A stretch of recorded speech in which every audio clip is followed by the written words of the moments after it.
কোনো resolution copy নেই। ওর দালাল স্পিকারের সঙ্গে চুক্তি করে এসেছে, আমাদের মানে বলেই হাউস অ্যাডজর্ন করে পালালো চোরের মতো।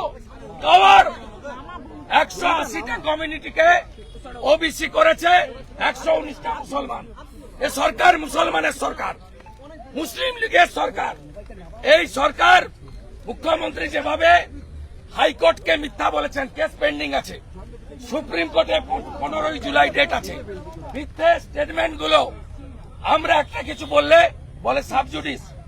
আজকে হাইকোর্ট সুপ্রিম কোর্ট পেন্ডিং থাকা অবস্থায় আগে থেকে নোটিশ না দিয়ে, কপি প্রত্যেকটা এমএলএ কে না দিয়ে, অপোজিশনকে 2 মিনিট বলার সুযোগ দেয়নি।